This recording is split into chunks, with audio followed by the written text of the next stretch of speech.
Ek verstaan nie, of ek verstaan eintlik gedeeltelik.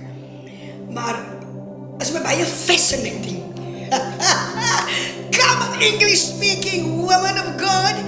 It's fascinating to me that people go out of their way, out of their comfort zone to badmouth someone else. As my baie weer laat is my net iets buitens gewoon.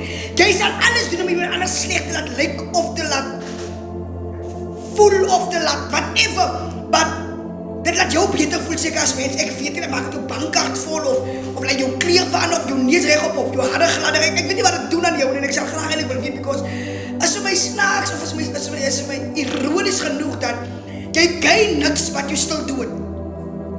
Terwyl die Bybel sê, no weapon it formed against me shall prosper, verstaan ek jou gedeelteliks, because jy is deel van die wat de wapen vorm, en ek verstaan hoekom, because you understand my anointing, you understand who I am, and now you're going to do everything in your power to try to destroy what God already ordained. Wat jy nie verstaan is die volgende, you speak in rooms where I've never set my foot. Yes, you talk to people that I've never met, yes, amen. And you are saying things to random people that you don't even know. And that's okay. Because wat jy moet verstaan, wat ek verstaan is, ek verstaan die anointing van God. And until you're not going to honor the anointing of God, some things in your life is not going to happen. Nee, folks, hoe klink jy nou? We need to learn how to honor the anointing of God on people's life before God can bless us. Because as in the waan ek glo, I need to serve in order to be served. Sy kan nie dinge net verwag nie. Moenie dink dat om ander mense sleg te maak gaan jou op 'n beter plek sit nie. Mentally miskien vir jou, ja. Maar die Here gaan nooit stop om te doen wat hy moet doen aan my nie. Miskien gaan jy jou lekker in my delays. Hy wil lekker vir jou aan dinge wat ek nog nie behandel het. Jy moet verstaan, is delayed but not denied.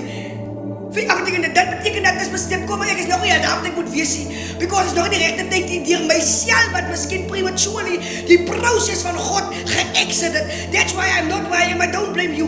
I'm not where I am not yet because I jeopardized my own process by exiting prematurely. En nou kom ek tegen om ek van vooraf begin. Wanneer ek nog steeds daar waar hy my gewag het en waar ek hom gelos het. Soos doen nie goed aan onsself. Maar ek wil net weet, hoekom is dit vir mense so maklik? Of hoekom vind jy dit so kwaai om met jou party te gaan om iemand anders sleg te maak? Ten spyte van wat jy sê en hoe jy gaan sê, die plan van die Here rondom my lewe gaan nooit verander nie. Weet jy dit? Dink jy God is 'n mens wat dit sal lieg? Hy lieg nie, wat? Hy lieg nie. Ten spyte van die dinge waar hy deurgaan, het hy nog steeds sy belofte te nagekom om te sterf vir ons sonde.